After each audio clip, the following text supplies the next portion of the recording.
Hi friends, I welcome you all at Crack Grade B in the video lecture series of Labor Code. Today we are going to cover Code on Wages. In this video lecture, we will discuss major changes and key definitions given by the government for this Code on Wages.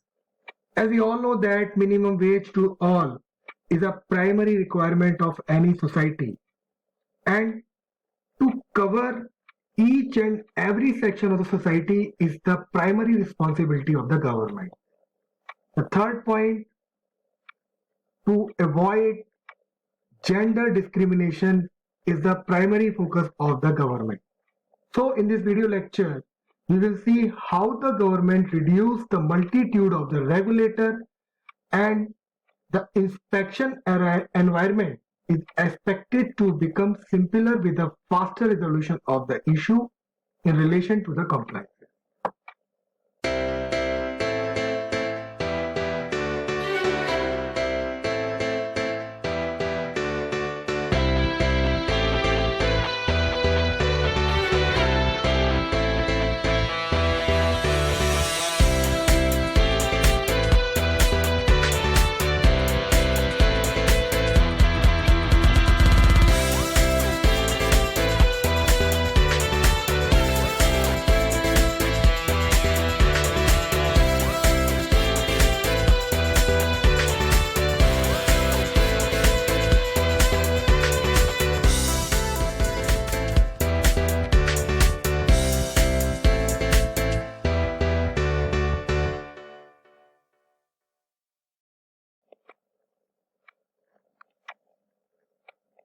So this is the timeline of Code on Wages. It was introduced in the Parliament on 23rd of July. It was passed by the Lok Sabha on 30th of July, passed by the Rajya Sabha on 2nd of August, and finally it was approved by the Honorable President on 8th of August.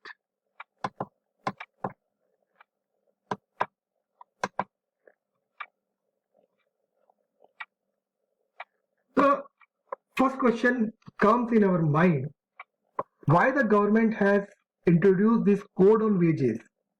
जो पहले के law थे क्या वो sufficient नहीं थे, उनसे क्या प्रॉब्लम थी, क्या समस्याएं हो रही थी? तो वो जानने से पहले हमें ये जानना बहुत जरूरी है कि what the previous act was doing for the labour before introduction of this code.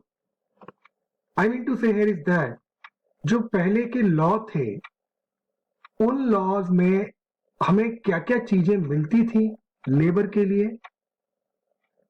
वो मैं आपको ये दिखाऊंगा. The payment of wage act 1936 था, वो इंट्रोड्यूस किया गया था to ensure payment of wages to employ and are disperse on time and no undue deductions are made. The primary focus of this act was to give the payment of wages to employee on time without any undue deduction. Minimum Wage Act 1948 was in picture at that time. It enabled fixing of minimum rate wages in a certain employment. What is about the Payment of Bonus Act 1965? To provide payment of bonus to person employed in certain establishment on the basis of profit and production and productivity. What about the Equal Remuneration Act 1976? To make equal remuneration and to prevent gender discrimination. तो ये चारों के चारों act जो हैं वो कहीं ना कहीं वेज से जुड़े हुए हैं, और ये चारों के चारों एक्ट अलग अलग डेफिनेशंस देते हैं, अलग अलग रेगुलेट करते हैं पेमेंट ऑफ वेज को, मिनिमम ऑफ वेज को, पेमेंट ऑफ बोनस को और इक्वल रिम्यूनरेशन को. तो गवर्नमेंट ने क्या किया, इन चारों एक्ट के जो प्रोविजंस हैं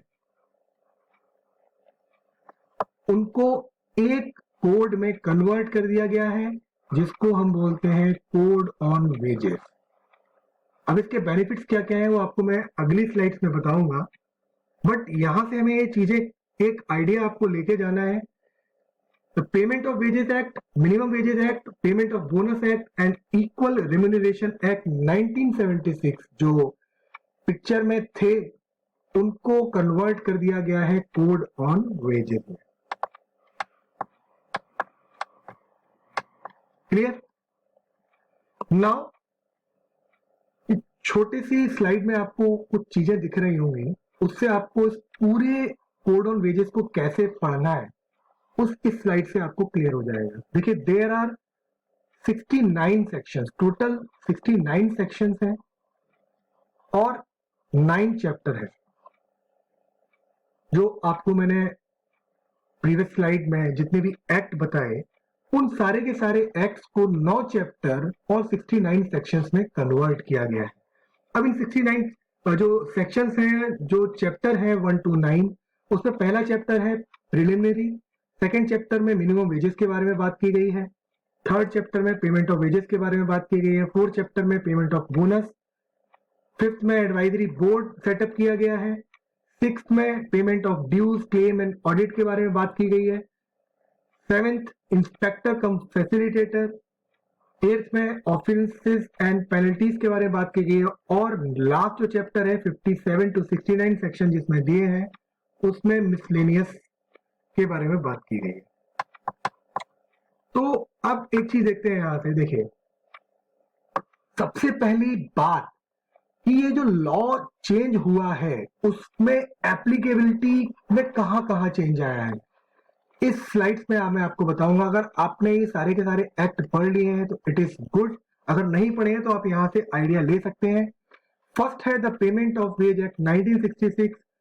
इसको जब पिक्चर में लाया गया था और जो लेटेस्ट अमेंडमेंट के साथ ये एक्ट की डेफिनेशन के अकॉर्डिंग इसमें कुछ नोटिफाइड इंडस्ट्रीज पर ही अप्लाई होता था और जिस एम्प्लॉय की अर्निंग 24,000 पर मंथ से ज्यादा है उन पर अप्लाई होता था। अब इसमें चेंज किया गया है।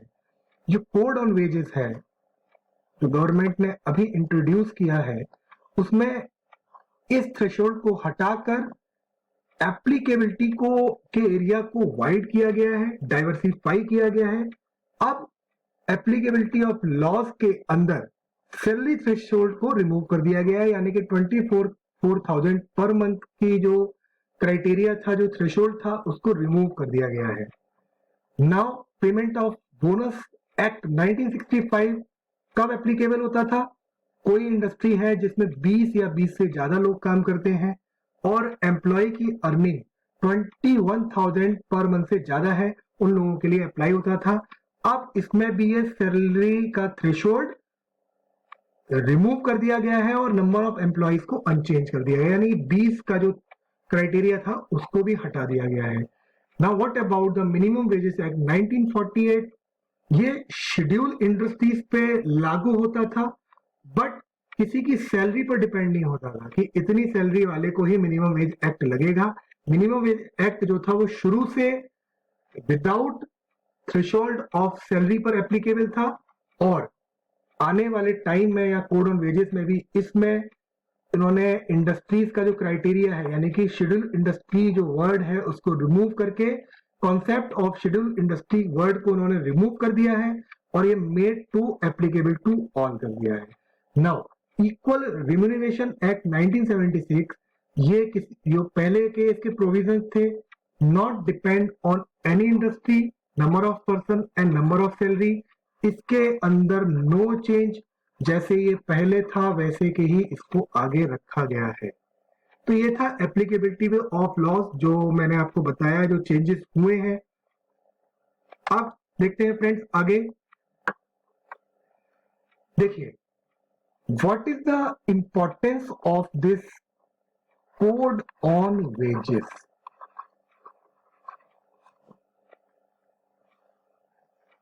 Wages of employ and employer, जो भी वेजेस हैं इन 4 एक्ट से कहीं ना कहीं से निकल के आ रहे हैं।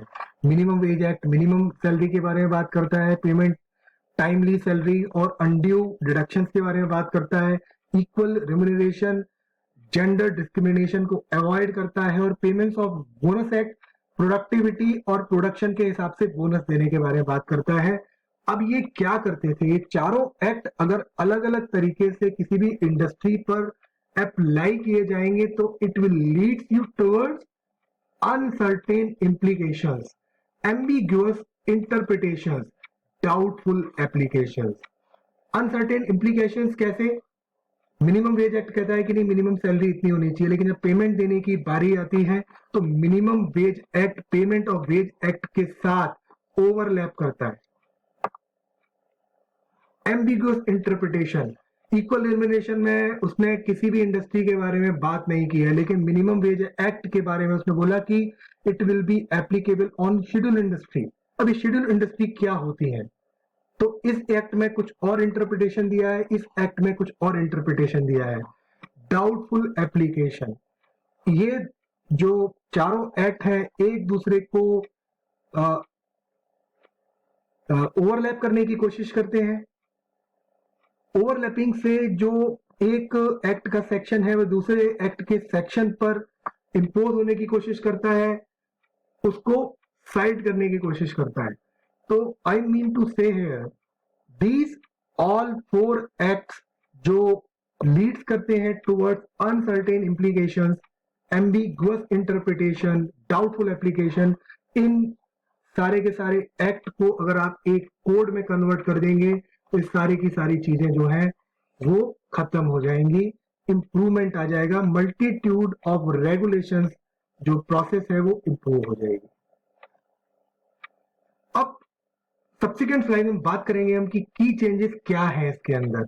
देखिए सबसे पहले बात करते हैं कवरेज की कि ये किस किस चीज को कवर करेगा। देखिए एस्टेब्लिशमेंट, पहले क्या होता था, any industry, trade, business, trade, occupation including government. अब मैं इसको इंटरप्रिटेट करता हूं, ये मैं जो बात कर रहा हूं कवरेज की बात कर रहा हूं न्यू कोड की, कोड ऑन वेजेस में इन्होंने जो कवरेज की बात की है मैं उसको थोड़ा सा इंटरप्रिटेट करूंगा आप लोगों को एनालाइज करके। तो इनकी डेफिनेशन के हिसाब से any industry, trade, business, trade, occupation including government, establishment जो इन्होंने डेफिनेशन में दिया है वो इन सारी की सारी चीजों को कवर करेगी। यानी कि अगर हम वन लैंग्वेज में बोले, वन पॉइंट में बोले, cover all business locations and ownership. Employ, any person on wages, semi skilled, skilled, supervisor, manager and administrative.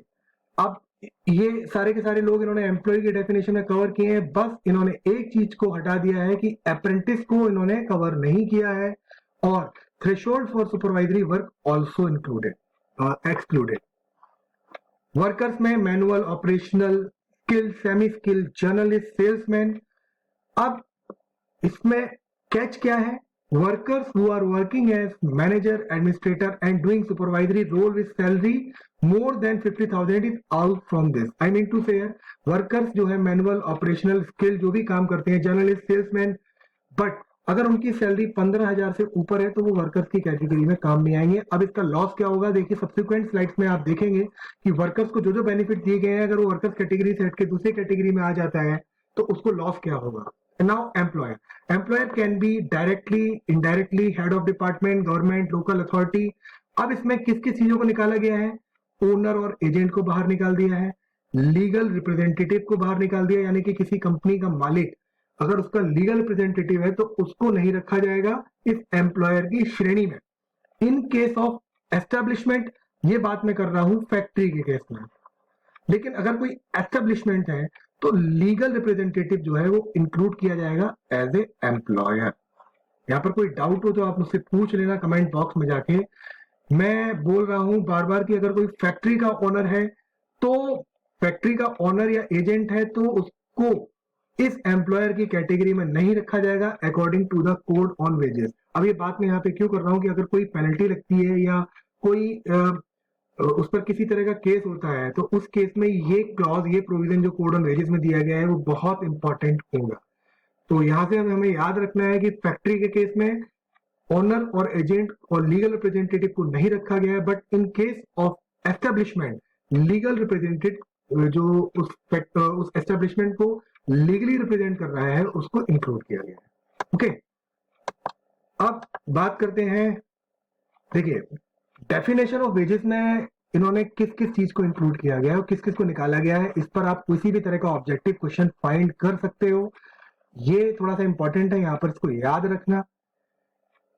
सबसे पहले इसके कैरेक्टर्स के फीचर्स को देख लेते हैं। सिंगल यूनिफॉर्म डेफिनेशन दी है वेजेस की, मिनिमम वेज को डिफाइन किया गया है, पेमेंट ऑफ वेजेस को डिफाइन किया गया, पेमेंट ऑफ बोनस को डिफाइन किया है इस कोड ऑन वेजेस के अंदर। अब इंक्लूड किस किस को किया गया है, बेसिक पे को, डियरनेस अलाउंस को और रिटेनिंग अलाउंस को। रिटेनिंग अलाउंस क्या होता है ये आप मुझे कमेंट बॉक्स में बताएंगे, व्हाट इज रिटेनिंग अलाउंस। अब इसमें एक्सक्लूड किस किस को चीज को किया गया है, जो बोनस मिलता है उसको वेज में इंक्लूड नहीं किया जाएगा। हाउस, लाइट, वाटर, मेडिकल, जो फैसिलिटीज गवर्नमेंट या कोई भी ऑर्गेनाइजेशन देती है उसको भी वेजेस में इंक्लूड नहीं किया जाएगा। Convenience and allowance, special expenses, remuneration payable under the award, कोई भी अवार्ड मिलता है उसको भी नहीं दिया जाएगा। ओवर टाइम अलाउंसेस को, कमीशन, ग्रेचुटी पेमेंट को और रिट्रेचमेंट कंपनसेशन और अदर रिटायरमेंट बेनिफिट को। ये पॉइंट्स फ्रेंड्स बहुत इंपॉर्टेंट है, इस पॉइंट्स को आप याद रखना, क्योंकि ऑब्जेक्टिव क्वेश्चन अगर उसको डालना होगा तो यहां से डाल सकता है वो, ठीक है। नॉट इंक्लूडेड और इंक्लूडेड, ये आपको क्लियर हो गया होगा डेफिनेशन ऑफ वेजेस में किस किस को इंक्लूड किया गया। अब फ्लोर ऑफ वेजेस कैसे गवर्नमेंट डिसाइड करेगी, फ्लोर ऑफ वेजेस क्या है, देखिए सबसे पहले बताता हूँ, इसको हम डिसाइड करेंगे मिनिमम वेजेस।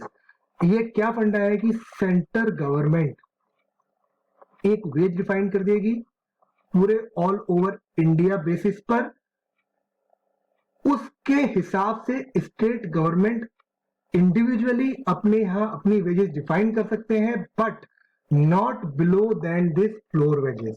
फ्लोर वेजेस किस चार चीजों पर डिफाइंड होगी, ज्योग्राफिकल एरियाज पर, अगर हिमालय में है तो उसके लिए अलग क्राइटेरिया होगा, और जो प्लेन एरियाज में काम कर रहा है उसके लिए अलग काउंट होगा। स्किल ऑफ वर्कर्स पर, एडवर्सनेस ऑफ वर्कर्स पर और कॉस्ट ऑफ लिविंग। एडवर्सनेस क्या होता है, मान लीजिए कहीं 40-50 डिग्री के एरिया में वो काम कर रहा है, तो उस केस में इस अर्जसनेस को ध्यान में रखकर उसकी वेज को डिसाइड किया जाएगा। इसके बाद consultation with state government and central advisory board. देखिए सेंट्रल एडवाइजरी बोर्ड क्या होता है ये आप अगले लेक्चर में मैं आपको बताऊंगा, और इस पर मैं आपको बता रहा हूं बहुत ज्यादा चांस है कि वो क्वेश्चन फ्रेम कर सकता है, यूपीएससी क्वेश्चन फ्रेम कर सकता है। तो दो कौन कौन सी चीजें होगी, कंसल्टेशन विद इंडिविजुअल स्टेट और सेंट्रल एडवाइजरी बोर्ड। इसके कौन कौन से मेंबर होते हैं और वो कैसे कैसे गठित किए जाते हैं, कैसे कैसे ऑर्गेनाइजेशन बनती है, सेंट्रल एडवाइजरी बोर्ड बनता है, वो मैं आपको अगले उसमें बताऊंगा। अब मैं आपसे पहले बता चुका हूं कि state government can not go below the floor wage level. अगर स्टेट गवर्नमेंट या इस बोर्ड ने मिलके 250 रुपीज का पर डे का एक फ्लोर वेज रखा है, तो इससे नीचे तो कोई भी स्टेट सैलरी नहीं दे पाएगा। इसके ऊपर वो 250 से ऊपर, वो चाहे 1000 रुपए तक जाए या 500 रुपए तक, वो स्टेट की मर्जी है। ओके, तो फ्लोर वेज का खंडा आपको मैंने क्लियर कर दिया यहां से। तो अगले लेक्चर में हम लोग बात करेंगे फ्रेंड्स कि ये इसके अलग अलग प्रोविजंस जो हैं, जैसे मैंने अभी आपको बताया सेंट्रल एडवाइजरी बोर्ड क्या होता है, वो हम अगले लेक्चर में बात करेंगे। तो टिल देन आप पढ़ते रहिए, मेहनत करते रहिए।